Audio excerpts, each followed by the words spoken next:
Hello dear friends, कैसे हैं आप सब लोग।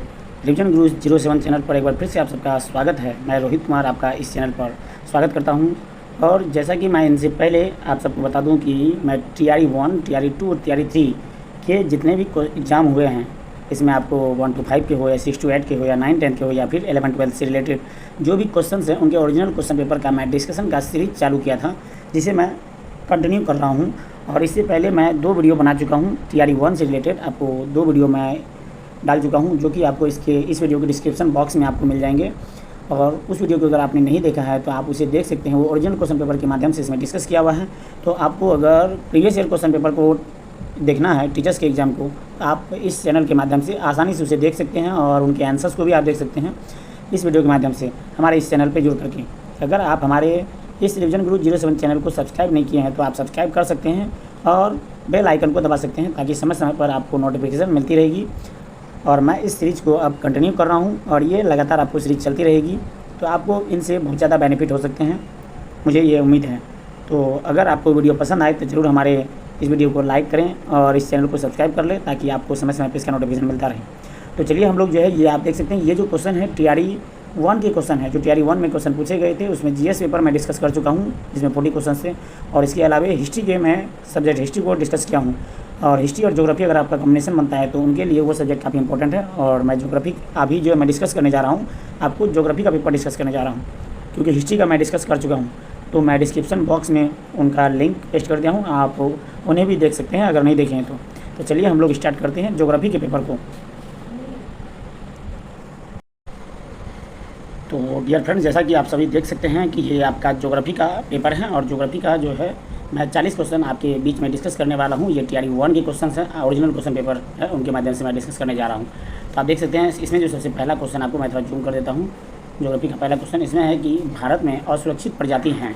भारत में जो है सबसे असुरक्षित प्रजाति किसे कहा गया है, कौन किसे माना जाता है। आपको ऑप्शन दिया हुआ है एशियाई हाथी, गंगे डॉल्फिन, काला हिरन, उपयुक्त में से अधिक, उपयुक्त में से कोई नहीं। तो आपको इन चारों ऑप्शन में से आपको जो है ये आंसर, इसका जो करेक्ट आंसर होगा वो हो जाएगा आपको उपयुक्त में एक से अधिक, यानी डी आंसर होगा। क्योंकि इसमें एशियाई हाथी जो है यह भी एक असुरक्षित प्रजाति है जो लुप्त होने के कगार पे है। इसके अलावा गंगा डॉल्फिन भी लुप्त हो रही है, जबकि काला हिरन तो पूरी तरीके से ये लुप्त हो चुकी है, ये लुप्त प्राय प्रजाति में आते हैं। ठीक है, तो इसका आंसर आपका डी हो जाएगा। नेक्स्ट क्वेश्चन है आपका, भारत में वन्य संसाधनों के ह्रास का मुख्य कारण क्या है।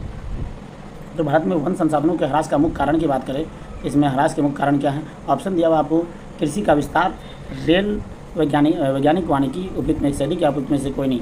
तो इनका जो आपका आंसर, यानी कृषि का विस्तार भी कहीं कहीं वन के ह्रास का कारण है, रेल भी है और वैज्ञानिक वानिकी भी है। इसमें भी आपका आंसर जो हो जाएगा वो डी हो जाएगा, यानी कह सकते हैं ये पूरा डी आंसर आपका हो जाएगा। नेक्स्ट क्वेश्चन है, पारिस्थितिक खेती का परंपरागत विधियों द्वारा नई पद्धतियों के विकास को किसके द्वारा प्रचलित किया गया। तो पारिस्थितिक खेती की परंपरागत विधियों द्वारा नई पद्धतियों के विकास को किसके द्वारा प्रचलित किया गया। ऑप्शन है आपका बीज बचाओ आंदोलन, नवदान्य, तवा मत्स्य आंदोलन, उपयुक्त में से अधिक या उपयुक्त में से कोई नहीं। आपका इसका आंसर बीज बचाओ आंदोलन और नवदान दोनों हो जाएंगे। इसमें भी अच्छा आंसर होगा उपयुक्त में एक से अधिक। तो मतलब लगभग आप कह सकते हैं कि यह जो क्वेश्चन पूछी गई थी TRE 1 में, इसमें ज़्यादातर क्वेश्चन का आंसर जो है उपयुक्त में से एक से अधिक दिया था। ठीक है, इसके बाद आपको क्वेश्चन नंबर 4 पे हम लोग आते हैं। क्वेश्चन नंबर 4 है कि सरदार सरोवर बांध निम्नलिखित में से किन राज्यों को कवर करता है। तो सरदार सरोवर बांध की बात करें तो यह आपको गुजरात, राजस्थान, महाराष्ट्र और मध्य प्रदेश, ये 4 राज्यों को कवर करता है सरदार सरोवर बांध। इन 4 राज्यों से होकर के इसका व्यवस्था, यानी कह सकते हैं कि इनकी जो है ना सारी सिंचाई वगैरह की सारी व्यवस्था इन 4 राज्यों से होकर गुजरती है। नेक्स्ट क्वेश्चन है कि अधिकांश नदी घाटी परियोजनाएं जो बाढ़ की रोकथाम के लिए निर्माणित हुई थी, परंतु इनसे बाढ़ की स्थिति और भयावह होगी। ऐसा क्यों? क्योंकि इनके जलाशयों में अत्यधिक अवसाद जमा हो गए, अत्यधिक वर्षा से बांध का पानी छोड़ना पड़ा, बाढ़ से व्यापक मृदापतन हुआ, उपयुक्त में एक से अधिक या उपयुक्त में से कोई नहीं। इनका आंसर हो जाएगा इनके जलाशयों को अत्यधिक अवसाद जमा हो गए। इनके जलाशयों में क्या हो गया? अत्यधिक अवसाद जमा हो गए। चलिए नेक्स्ट क्वेश्चन पे हम लोग चलते हैं। नेक्स्ट क्वेश्चन है कि उस प्रथम राज्य का नाम बताइए जिसने कि छत पर वर्षा जल के संचयन को कानून के द्वारा अनिवार्य कर दिया गया। तो आप सभी को पता होगा, ये काफ़ी कॉमन क्वेश्चन है जो एग्जाम में ज़्यादा पूछे जाते हैं। तमिलनाडु, ये बहुत बार रिपीट हुआ है। आपको TRE 2 और 3 में भी शायद देखेगा ऐसे क्वेश्चन। तो आप कह सकते हैं उस राज्य का नाम बताइए जिसने कि छत पर वर्षा जल संचयन को अनिवार्य कर दिया, वो है तमिलनाडु। और इसके यानी कि कह सकते हैं इसे कहा जाता है roof top rain water harvesting, जो छत के जल ग्रहण क्षेत्रों में वर्षा जल को एकत्र करने की एक विधि है। और यह तमिलनाडु पहला राज्य है जो छत पर वर्षा जल को संग्रह करने वाला राज्य बना है। और जो गलती करता है, गलती करने वाले को वहाँ दंडित भी किया जाता है। तो कहीं ना कहीं ये चीज़ मेरे ख्याल से सभी जगह जहाँ भी पानी की किल्लत है उन सभी राज्यों में लागू होनी चाहिए। बहुत ही बेहतर व्यवस्था तमिलनाडु में की गई है। नेक्स्ट आप देख सकते हैं, अगली क्वेश्चन है आपको, कृषि रिपोर्ट 2017 के मुताबिक भारत विश्व में गैस के उत्पादन का दूसरा सबसे बड़ा देश है। तो भारत विश्व में किसका उत्पादन का दूसरा सबसे बड़ा देश है? तो आप सभी को मैं बता दूं कि कृषि उत्पादन में कृषि रिपोर्ट 2017 के मुताबिक भारत विश्व में उत्पादन में दूसरा सबसे बड़ा देश है। तो दूसरा सबसे बड़ा देश चावल का है। जबकि बात करें तो चावल में प्रथम स्थान पर आपको चीन आता है। चावल के उत्पादक में सबसे प्रथम स्थान पर कौन आता है? चीन आता है। और दूसरा सबसे बड़ा उत्पादक देश है आपको भारत। और भारत में बात करें तो चावल का उत्पादन का लगभग 22.07% योगदान दुनिया में भारत का है। चीन के बाद ये दूसरे स्थान पर आ रहा है। जबकि कुल फसली क्षेत्र का लगभग 1/4 क्षेत्र चावल की खेती के अंतर्गत आता है। जिसमें अगर बात करें तो चावल में सबसे प्रमुख राज्य, सबसे अग्रणी राज्य सबसे आगे है जो है पश्चिम बंगाल। इसके अलावा उत्तर प्रदेश और पंजाब आपको चावल में सबसे ज़्यादा इंपॉर्टेंट है। और ये चावल की अगर बात करें तो चावल एक आपको खरीफ फसल हो जाती है। ये खरीफ फसल है और इसमें आपको तापमान लगभग 25 डिग्री सेल्सियस से ऊपर चाहिए। जबकि वर्षा इसमें 100 सेंटीमीटर से भी अधिक इसमें वर्षा की आवश्यकता होती है। तो चावल की खेती अच्छे से हो सकती है ना। और बिहार में भी चावल बहुत खास उगाए जाते हैं। आइए अगले क्वेश्चन पर चलते हैं। क्वेश्चन है कि किसानों के फायदे के लिए संस्थागत सुधार था। तो किसानों के फायदे के लिए संस्थागत सुधार क्या क्या हो सकता है? इसमें जो है ना भूमि सुधार भी है, ग्रामीण सुधार भी है, किसान क्रेडिट भी है। तो ऑप्शन में आपको एक से अधिक इसका भी आंसर हो जाएगा। कह सकते हैं आंसर हो जाएगा डी आपका।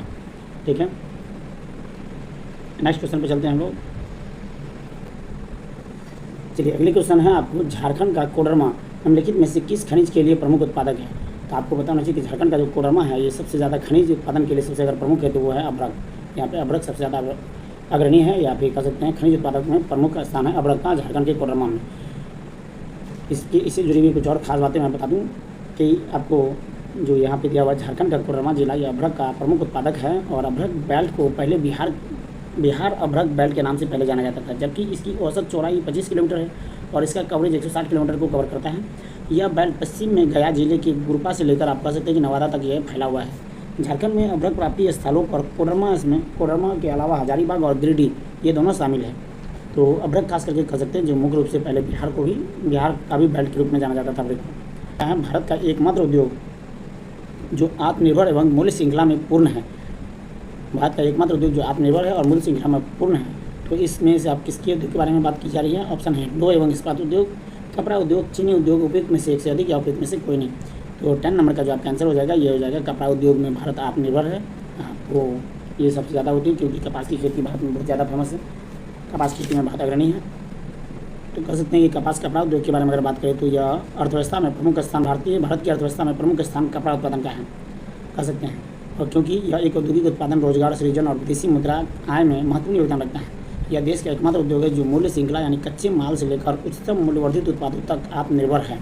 तो कह सकते हैं कि यह जो है ना आत्मनिर्भर है हमारा भारत, खास करके कपड़ा उद्योग में। इसके बाद अगले क्वेश्चन पे हम लोग चलते हैं। 11 नंबर का जो क्वेश्चन है कि खरीफ फसल का उदाहरण कौन सा है? नेक्स्ट क्वेश्चन है 11 नंबर। खरीफ फसल का उदाहरण की बात करें तो इसमें आपको मक्का जो है ना वो खरीफ फसल है, जबकि गेहूँ और मटर आपको रबी के अंतर्गत आते हैं।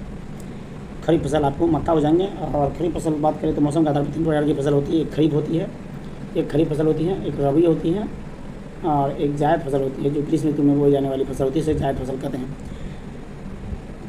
ये मैं हाथ से लिख रहा हूँ इसलिए अक्षर इस टाइप से बन रही है, तो इसके लिए आप माइंड नहीं करेंगे।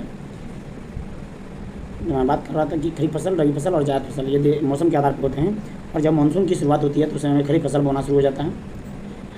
और इस दौरान कह सकते हैं कि महत्वपूर्ण फसलें धान, मक्का, ज्वार, बाजरा, अरहर, मूंग, उड़द, कपास, जूट, मूंगफली और सोयाबीन ये सब खरीफ फसलों के उदाहरण हैं। और ये खरीफ फसल की अगर बात करें तो इसकी कटाई सितंबर से अक्टूबर में होती है। तो मक्का भी कट चुका होगा, आप देख रहे होंगे कि आप जो है अलग फसल आपको रबी फसल की मतलब ग्रीष्म फसल का भी जो है समय आ गया। नेक्स्ट है कौन सी फसल विकसित होने में लगभग 1 वर्ष का समय ले लेती है? 100 वर्ष नहीं, 1 वर्ष। तो आप सभी को मैं बता दूं गन्ना एक ऐसा फसल है जिसे वर्ष समय लग जाता है इसे बोने में, गन्ना। ठीक है, तो गन्ना उतने समय नहीं लेते हैं, ठीक है ना। गन्ने के विकसित होने में उष्णकटिबंधीय फसल है, जैसे उष्णकटिबंधीय और उपोष्णकटिबंधीय दोनों फसल कर सकते हैं।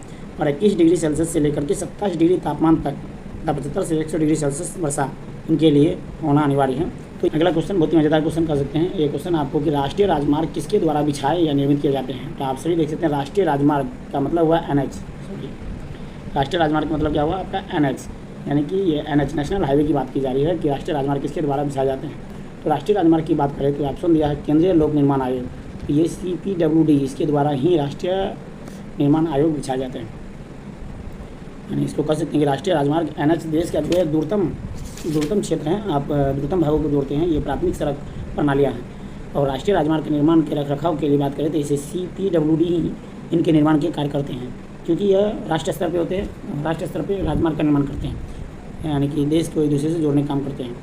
जबकि बात करें तो राज्य और केंद्र शासित प्रदेशों में आपको राज्य और केंद्र शासित प्रदेशों में जो होती है वो SH होता है, और इसका रखरखाव का काम जो होता है PDWD ये इसके द्वारा किया जाता है।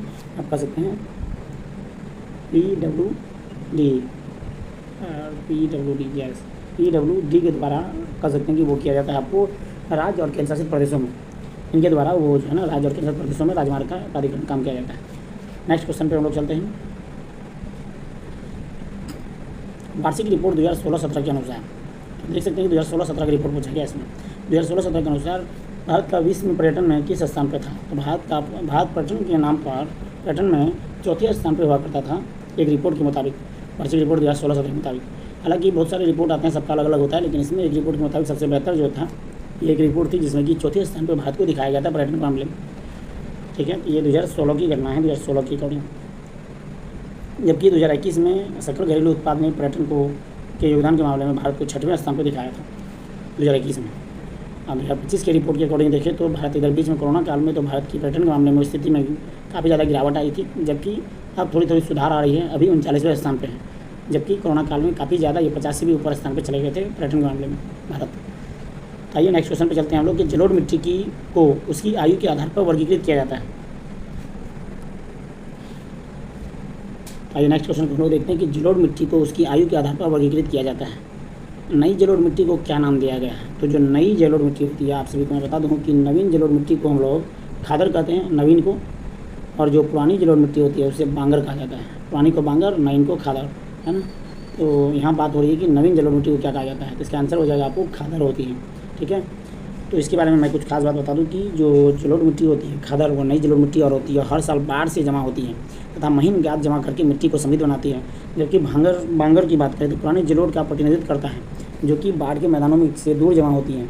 खादर और बांगर दोनों मिट्टी में कॉलकेरियास कंक्रीट यानी कंकर होते हैं। इसमें एक प्रकार की कंकर पाई जाती है या कंक्रीट पाई जाती है, जिसे कॉलकेरियास बोले जाते हैं, है ना। आइए अगले क्वेश्चन पे हम लोग चलते हैं कि कौन सी मिट्टी कपास उगाने के लिए आदर्श मानी जाती है। इस क्वेश्चन को काफ़ी फेमस क्वेश्चन कह सकते हैं और आसान क्वेश्चन भी कह सकते हैं। क से कपास, क से काली, ऐसे याद रखेंगे। तो कपास के लिए उगाई जाने वाली मिट्टी जो होगी वो काली मिट्टी होगी, जो खास करके दक्कन प्रदेशों में ज़्यादा पाई जाती है। आपको महाराष्ट्र, केरल, तमिलनाडु इस सब वाले एरिया में, कर्नाटक वाले एरिया में आपको कपासी मिट्टी ज़्यादा देखने को मिलेंगे और कपास खेती उधर ही होती है ज़्यादातर। तो अगर मैं बात करूँ तो काली मिट्टी को रेगुर मिट्टी के नाम से भी जाना जाता है, रेगुर मिट्टी याद रखेंगे। और काली मिट्टी के बारे में बात करूँ तो ये दक्कन के पठार के अधिकांश हिस्से को कवर करता है, जिसमें कि महाराष्ट्र के बीच वाले हिस्से शामिल होते हैं। जबकि महाराष्ट्र, कर्नाटक, गुजरात को भी आप ले सकते हैं, इसमें मध्य प्रदेश भी आते हैं। और इस मिट्टी में मैग्नीशियम, चूना और लोहे का तत्व तथा कार्बनिक पदार्थों की अधिकता पाई जाती है। जबकि काली मिट्टी आमतौर पर चिकनी और गहरी और अभेद होती है। काली मिट्टी कपास उगाने के लिए सबसे ज़्यादा आदर्श मानी जाती है और काली कपास मिट्टी के रूप में भी जाना जाता है, इसे काली कपास मिट्टी। तो इस प्रकार कह सकते हैं कि कपास वाली मिट्टी जो कपासी मृदा होती है, जिसे काली मिट्टी कहते हैं, इसे रेगुर के नाम से भी जाना जाता है। और कपास के लिए बहुत ही रामबार, बहुत ही अच्छी मिट्टी होती है, जो खास करके उधर पाई जाती है आपको दक्कन प्रदेशों में। नेक्स्ट क्वेश्चन है कि भारत के किस स्थान पर सबसे अधिक वर्षा होती है। इस क्वेश्चन को भी आप कॉमन क्वेश्चन कर सकते हैं कि भारत की सबसे अधिक वर्षा मौसिन राम मेघालय में होती है। और यह जो है इसमें कह सकते हैं कि बहुत ज़्यादा बारिश है। उत्तर पूर्व भारत के एक मेघालय में खासी हिल्स है। आपको मेघालय में 3 हिल्स है, गारो, खासी, जयंतिया। गारो, खासी, जयंतिया 3 प्रकार की पहाड़ी है, जबकि बीच वाली पहाड़ी का आपको खासी है, जहाँ पे आपको मौसिन राम नाम का जगह है, जहाँ पे सबसे दुनिया में सबसे अधिक बारिश होने वाली वो जगह के नाम से फेमस है। तो मेघालय में खासी हिल्स के मौसिन राम को भारत के साथ साथ दुनिया का सबसे अधिक आर्द्रतम स्थान होने का दर्जा मिला हुआ है, क्योंकि भारत में चरम मानसून के दौरान यहाँ पे औसतन 11,872 मिमी, सोचने वाली बात है, 467 इंच तक वर्षा होती है। मौसिन राम खासी पर्वत श्रृंखला के कारण फैनेल आकार के गर्त में स्थित है। यहाँ बंगाल की खाड़ी के कारण अत्यधिक आर्द्रता होती है और कह सकते हैं कि 1491 मीटर की ऊंचाई वाली खासी पहाड़ियों के कारण यह आर्द्रता संघनित भी हो जाती है, जिससे कि यहाँ सर्वाधिक वर्षा होती है। तो आप अनुमान लगा सकते हैं औसतन एक दिन में 11,872 मिमी वर्षा हो जाती है मानसून के समय। तो कह सकते हैं बहुत ज़्यादा है। जहाँ पे 100-200 सेंटीमीटर बारिश होती है वहाँ 11,000 कहीं कहीं बारिश का वहाँ मिसाल बहुत ज़्यादा बारिश होती है। 18 नंबर क्वेश्चन पर हम लोग चलते हैं कि विभिन्न देशों में स्लेश और बर्न कृषि को प्रयुक्त नामों के रूप में विकल्प का चयन कीजिए। स्लेश एंड बर्न, इसे आपको एक और नाम है कर्तन दहन खेती कर सकते हैं, कर्तन दहन खेती। एक सेकंड में इसे आपको थोड़ा छोटा कर देता हूँ ताकि आपको दिख जाए अच्छे से। ओके, अब दिख रहा होगा आपको अच्छे से। तो मैं बात कर रहा था कि स्लेश एंड बर्न कृषि यानी कि कर्तन दहन प्रणाली, आप कह सकते हैं कर्तन और दहन खेती से नाम दिया गया। कर्तन दहन खेती भी कहा जाता है। तो आप सभी को इसको मैच करना है, तो मैं इसको मैच करके दिखाता हूँ। आइए मैच करते हैं, थोड़ा जूम करके तो मैच करते हैं। आप सभी को मैं बता दूँ कि मैक्सिको में आपको कर्तन दहन खेती को मिल्पा कहा जाता है। यह एक प्रकार की ऐसी खेती होती है जहाँ पे क्या होते हैं कि खेती करने के बाद उनके जो कटे हुए भाग या कचरे होते हैं उन्हें जला दिया जाता है, मतलब खेती करके उन्हें जला दिया जाता है और फिर उसे कुछ समय के लिए प्रति छोड़ दिया जाता है, इसलिए इसे स्लेश एंड बर्न नाम दिया गया। फिर जो है कहीं कुछ सालों बाद वहाँ आकर के फिर से दोबारा खेती की जाती है। इस प्रकार की खेती को स्लेश एंड बर्न खेती कहा जाता है, कर्तन खेती। और ये एक प्रकार की जनजातीय लोग ज़्यादातर ये खेती करते हैं और पहाड़ी एरिया में तो ज़्यादातर होती है, उससे तो बहुत सारे देश में भी होती है इस प्रकार की खेती। मैक्सिको में इसे मिल्पा के नाम से जाना जाता है, जबकि वियतनाम में इसे रे के नाम से जाना जाता है। इंडोनेशिया में इसे लादांग कहा जाता है, जबकि ब्राज़ील में इसे रोका कहा जाता है। इस प्रकार आपको देख सकते हैं कि इसका ऑप्शन जो बन रहा है आपका 1 का 2 बन रहा है। 1 का 2 मतलब अगर हम ऐसे देखें तो 2 2 1 2 1 4 3 2 1 4 3। तो आप देख सकते हैं 2 1 4 3 किस में है। आइए 2 1 4 3 देखते हैं। 2 1 4 3 तो आपका ऑप्शन सी आंसर हो जाएगा। ठीक है, इस प्रकार हम इसे मैच शीट कर सकते थे। नेक्स्ट क्वेश्चन आपका कि भूदान ग्रामादान आंदोलन, जिसे रक्तहीन क्रांति के नाम से जाना जाता है, किसके द्वारा शुरू किया गया था। तो भूदान नाम से ही क्लियर है कि भूमि दान से रिलेटेड ये आपको एक क्रांति लाई गई थी, जिसमें कि रक्तहीन क्रांति, जिसमें कि खून बिल्कुल भी नहीं बहा था, किसी का भी रक्त नहीं बहा था। और ये क्रांति लाई गई थी जिसमें कि आपको ज़मीन दान की बात की गई थी, जिसमें कि विनोबा भावे सबसे आगे आए थे और ये प्रमुख व्यक्ति थे, एक जमींदार भी हुआ करते थे। तो भूदान ग्रामादान आंदोलन से संबंधित हैं विनोबा भावे। इसके बारे में कुछ खास बात आपको बता दूँ कि विनोबा भावे जो है वो इस आंदोलन को शुरू किए थे, जिसे भूदान ग्रामादान आंदोलन कहते हैं। 1951 में यह गरीब भूमिहीन किसानों को उनकी आर्थिक भलाई के लिए कृषि भूमि के स्वैच्छिक पुनर्वितरण की शुरुआत की। वह महात्मा गांधी के शिष्य थे, जिन्होंने पहले व्यक्तिगत सत्याग्रही के रूप में भी चुना गया था। मतलब विनोबा भावे को आप पहला व्यक्तिगत सत्याग्रही भी बोल सकते हैं, पहला व्यक्तिगत सत्याग्रही। आइए इसके बाद नेक्स्ट क्वेश्चन पे हम लोग चलते हैं कि कुछ टूथपेस्ट में चमक किस खनिज से आती है। तो टूथपेस्ट में अगर चमक होती है तो आप सभी जानेंगे कि उसमें चमक आने का एक ही कारण है, क्योंकि उसमें आपको क्या पाई जाती है, उसमें अभ्रक पाया जाता है। 20 नंबर का आंसर हो जाएगा। टूथपेस्ट में आपको अभ्रक पाया जाता है, इसकी वजह से उसमें चमक होती है। और ये अभ्रक आप आयरन में भी देखेंगे, आयरन में भी जो है ओडीज जो होता है उसमें भी अभ्रक पाया जाता है।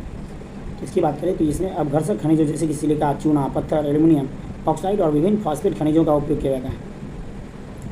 तो इसमें मैं बात करूँ तो अधिकांश टूथपेस्ट को टाइटेनियम ऑक्साइड से सफ़ेद बनाया जाता है, जो कि रूटाइल, इल्मेनाइट और एनाइट्स नामक खनिजों से बनता है। कुछ टूथपेस्टों में चमक अभ्रक से ही आती है। तो इसमें यह दिया कि कुछ टूथपेस्ट में चमक किससे आती है, तो वो अभ्रक से आती है। अगले क्वेश्चन 20 क्वेश्चन हम लोग डिस्कस कर चुके हैं। चलिए आगे चलते हैं हम लोग अगले क्वेश्चन पे। टोटल 40 क्वेश्चन इसमें है। बिहार में कौन सा थर्मल पावर प्लांट मौजूद है। तो आप सभी को बता दूं बिहार का बात करें तो बिहार में कौन सा थर्मल पावर प्लांट मौजूद है, वो है ब्रोनी थर्मल पावर प्लांट। जबकि नेवेली की बात करें तो यह तमिलनाडु में पड़ता है, जबकि तालचेर उड़ीसा में, या उड़ीसा में,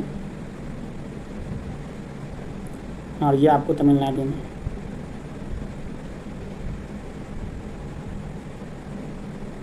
तमिलनाडु में इस प्रकार ये नेवेली तमिलनाडु और तालचेर उड़ीसा में पड़ता है थर्मल पावर प्लांट। आइए नेक्स्ट क्वेश्चन चलते हैं कि भारत में प्रमुख शक्ति प्रदान करने वाला निगम है और इसके पास पर्यावरण प्रबंधन प्रणाली 14001 के लिए ISO प्रमाणन है। भारत में कौन सी शक्ति प्रदान करने वाली, तो भारत में जो शक्ति प्रदान करने वाली वो तो NTPC है, आपको जो शक्ति प्रदान करती है 22 नंबर का। इससे जुड़ी हुई कुछ खास बातें मैं बता दूँ कि NTPC जो है आपको यह एक विद्युत मंत्रालय का स्वामित्व होता है, जो केंद्रीय सार्वजनिक क्षेत्र का उपक्रम है और 14001 ISO प्रमाणन प्राप्त है इसे। जबकि मई 2010 में NTPC को भारत सरकार द्वारा महारत्न का दर्जा दिया गया था। यह कंपनी महारत्न कंपनी में भी से भी एक है। तब अगर कभी भी महारत्न कंपनी पूछा गया तो ये NTPC HAL हेल और NHPC तो नहीं, ये दोनों लेकिन महारत्न कंपनियाँ हैं। आइए अगले क्वेश्चन पे चलते हैं हम लोग। स्वर्णिम चतुर्भुज सुपर हाईवे समय और दूरी को कम करने के लिए 4 प्रमुख महानगरों को जोड़ता है। कृपया इसका नाम बताएंगे। तो दिल्ली, कोलकाता, चेन्नई, मुंबई, यह जो है ना स्वर्णिम चतुर्भुज के सुपर हाईवे से दूरी को कम करने के लिए बनाई गई है। आइए नेक्स्ट क्वेश्चन पे हम लोग चलते हैं।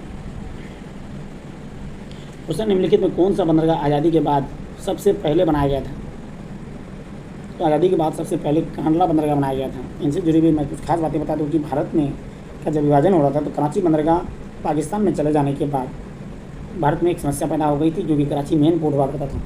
तो तब भारत में जो है ना कच्छ यानी गुजरात का जो कच्छ है, इसमें कांडला आज़ादी के तुरंत बाद ही मुंबई बंदरगाह पर व्यापार की मात्रा को कम करने के लिए विकसित किया गया था, पहला बंदरगाह था। और कांडला को दीनदयाल बंदरगाह के नाम से भी अब जाना जाता है, क्योंकि उसे दीनदयाल के नाम से सेट कर दिया गया कांडला बंदरगाह। और अगर इस बंदरगाह की बात करें तो इसे ज्वारिया बंदरगाह, पिछली बार पूछा गया था कि ज्वारिया बंदरगाह किसे कहा जाती है। कांडला बंदरगाह एक ज्वारिया बंदरगाह भी माना जाता है। और यह केंद्र शासित प्रदेश जम्मू कश्मीर और हिमाचल प्रदेश, पंजाब, हरियाणा, राजस्थान और गुजरात राज्यों में फैले हैं। अत्यधिक उत्पादन, अन्न भंडार और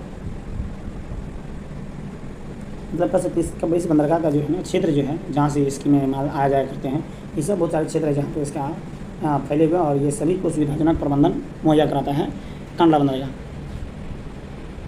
नेक्स्ट क्वेश्चन है कि झारखंड, छत्तीसगढ़ और मध्य प्रदेश राज्य में खनिजों और निक्षेप के मामले में खनिजों और डैश निक्षेप के मामले में डैश समृद्ध है।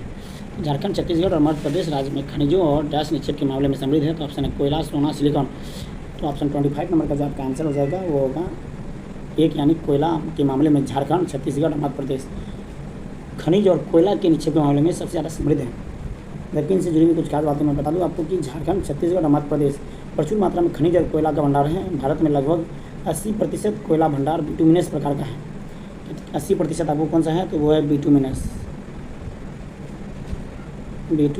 कोयला, ठीक है, 80%। बाकी सब अन्य 20% के अंतर्गत आता है। भारत का सबसे महत्वपूर्ण गोंडावना कोयला क्षेत्र दामोदर घाटी में स्थित है। जो गोंडावना कोयला क्षेत्र है वो दामोदर घाटी में स्थित है, भारत का सबसे महत्वपूर्ण कोयला क्षेत्र। नेक्स्ट क्वेश्चन, आपको निम्नलिखित में कौन सा देश विश्व में चावल में का सबसे बड़ा उत्पादक देश है? लीजिए, उधर पूछा था कि चावल में दूसरा उत्पादन भारत था, तब यह सबसे बड़ा पूछ जाती है। इसका तो आंसर सीधे आपको चीन हो जाएगा। चावल में सबसे बड़ा उत्पादक देश चीन है। 26 नंबर का आंसर आपका चीन हो जाएगा। नेक्स्ट क्वेश्चन पे हम लोग चलते हैं।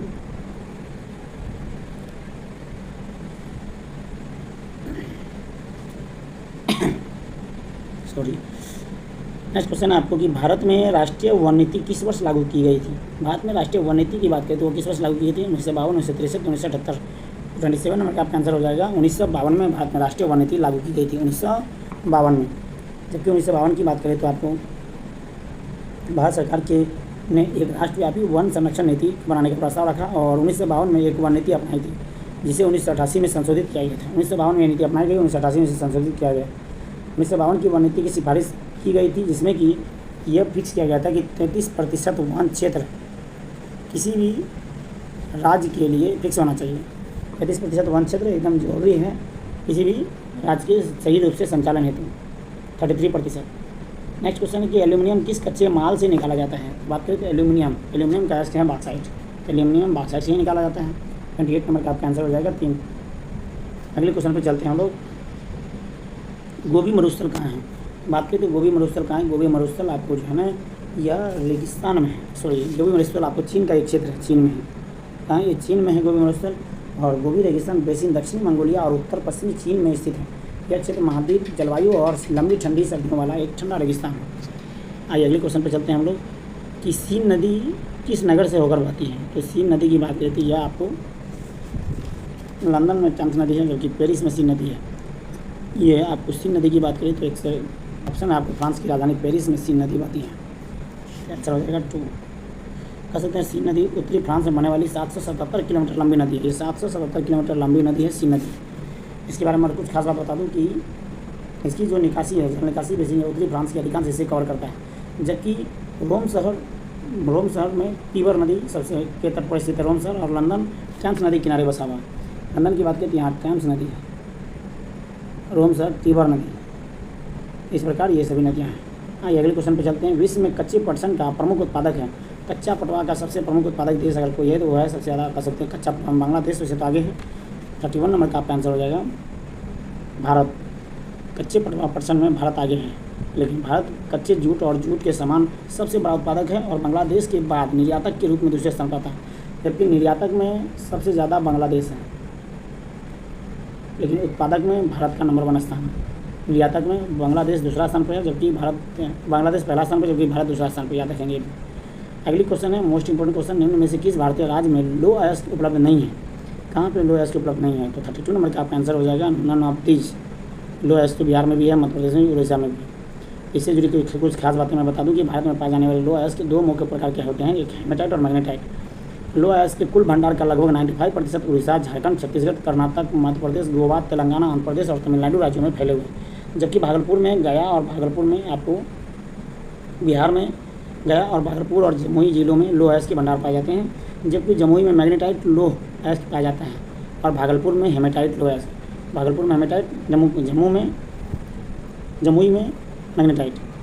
इस प्रकार ये आपका लो अयस्क का पूरा डिटेल था। नेक्स्ट क्वेश्चन है कि ये पूछा गया कि दक्षिण गंगोत्री कहाँ स्थित है। क्वेश्चन दक्षिण गंगोत्री कहाँ स्थित है, ये बात पूछा गया, तो ये अंटार्कटिका में है और भारत के ये स्टेशन है, कह सकते हैं दक्षिण गंगोत्री, मैत्री और भारती नाम से 3 अस्थायी अनुसंधान बेस स्टेशन, अनुसंधान बेस जहाँ रिसर्च होता है, ये अंटार्कटिका में है।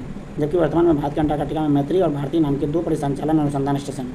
राष्ट्रीय ध्रुवीय एवं महासागर अनुसंधान केंद्र गोवा संपूर्ण भारतीय अंटार्कटिक कार्यक्रम के प्रबंधन करता है। आइए अगले क्वेश्चन में चलते हैं हम लोग। दक्षिण अमेरिका की सबसे लंबी नदी कौन है? तो ये आप सभी जानते हैं अमेजन नदी है, जबकि अमेजन विश्व की भी सबसे बड़ी नदी है। दक्षिण अमेरिका की सबसे लंबी नदी अमेजन, इसकी लंबाई 6400 किलोमीटर है, जबकि अमेजन नदी की खोज एक स्पेनिश खोजकर्ता विंसेंट यानेज पिंजोन, इसके खोज करने वाले विंसेंट यानेज पिंजोन थे और यह 10 डिग्री नॉर्थ से 10 डिग्री साउथ के बीच भूमध्य रेखा के करीब उष्णकटिबंधीय क्षेत्र में स्थित है और अमेजन नदी इस क्षेत्र से होकर बहती है। यह बेसिन ब्राज़ील के कुछ हिस्सों, पेरू तथा बोलिविया, इक्वाडोर, कोलंबिया, वेनेजुएला के एक छोटे से हिस्से को अपाहित करती है। तो इस प्रकार ये अमेजन नदी थी जो कि कह सकते हैं दक्षिण अमेरिका की सबसे लंबी नदी है। भारत में अधिकतम गेहूँ उत्पादक राज्य कौन सा है? गेहूँ उत्पादन में सबसे अधिकतम राज्य आपको कह सकते हैं कि वो पंजाब का नाम तो उन्हें सर्वोपरि आता है, जबकि 35 नंबर में आपका आंसर उत्तर प्रदेश होगा। आंसर क्या हो जाएगा? सी। क्योंकि भारत में अधिकतम गेहूँ उत्पादक की बात करें तो 13.53% हिस्सेदारी जो है ना, भारत गेहूँ के उत्पादक में दूसरा सबसे बड़ा उत्पादक देश है, क्योंकि भारत में उत्तर प्रदेश गेहूँ का सबसे बड़ा उत्पादक राज्य है। इसके बाद मध्य प्रदेश और उत्तर पंजाब का स्थान आता है। तो पहले स्थान पर उत्तर प्रदेश और पंजाब जो आपको तीसरे नंबर पर आएंगे और दूसरे नंबर पर मध्य प्रदेश आता है। इस प्रकार नेक्स्ट क्वेश्चन पर चलते हैं हम लोग। रियो दी जेनेरियो पृथ्वी शिखर सम्मेलन 92 एजेंडा 21 में क्या क्या निहित है? पर्यावरण संरक्षण, वैश्विक सतत विकास, विश्व शांति, उपयुक्त में सबसे अधिक, उपयुक्त में कोई नहीं। तो बात करें तो 36 नंबर का जो आपका आंसर होगा वो 4 हो जाएगा, क्योंकि इसमें जो है ना आपको ये सभी चीज़ शामिल था, पर्यावरण संरक्षण, वैश्विक सतत और विश्व शांति से भी रिलेटेड काम होती है। अगले क्वेश्चन पर चलते हैं कि क्वेश्चन है विश्व का सबसे अधिकतम कोयला उत्पादक देश कौन सा है? तो ये तो आप जानते हैं कोयला में चीन ही आगे है। नेक्स्ट क्वेश्चन आपको कोयला उत्पादक में चीन सबसे आगे है, उसके बाद आपको कोयला के बाद अमेरिका आ जाएगा, फिर जर्मनी, रूस, दक्षिण अफ्रीका, फ्रांस। और भारत प्रमुख कोयला उत्पादक क्षेत्र के झारखंड के रानीगंज, झरिया, धनबाद और बोकारो, यमन है। जबकि भारत में सबसे पुराना तेल का भंडार अगर बात करें तो अंकलेश्वर, गुजरात, एक बम्बई हाई भी है, ये सब तो पुराने ही हैं। जबकि 38 नंबर का आपका एग्जैक्ट आंसर हो जाएगा नॉन ऑफ दीज। सबसे पुराना तेल भंडार कहाँ है? पुराना ये सब पुराना नहीं है बल्कि न्यू मैन, क्योंकि भारत का सबसे पुराना तेल क्षेत्र डिगबोई है जो असम में स्थित है, और डिगबोई असम का तो इसमें जिक्र ही नहीं किया गया। सबसे पुराना तेल क्षेत्र है डिगबोई। भारत की सबसे पुरानी सक्रिय रिफाइनरी है, वह दुनिया में सबसे पुरानी और रिफाइनरियों में से एक है। असम के तिनसुकिया जिले में वो स्थित है। नेक्स्ट क्वेश्चन है 39 नंबर, सेकेंड लास्ट क्वेश्चन है। विश्व में एल्यूमिनियम का सबसे बड़ा उत्पादक अगर कोई देश है तो वो कौन सा है, जहाँ एल्यूमिनियम सबसे अधिक उत्पादन होता है? 39 नंबर का आपका आंसर हो जाएगा नॉन ऑफ दीज। क्योंकि लो और इस्पात के मामले में लो इस्पात के बाद मात्रा की दृष्टि से एल्यूमिनियम दुनिया के दूसरे सबसे बड़े धातु बाजार का प्रतिनिधित्व करते हैं, जबकि एल्यूमिनियम उद्योग में बॉक्साइट का निष्कर्षण शामिल है। चीन दुनिया में सबसे बड़ा एल्यूमिनियम उत्पादक और उपभोक्ता है, जबकि चीन का इसमें नाम ही नहीं है।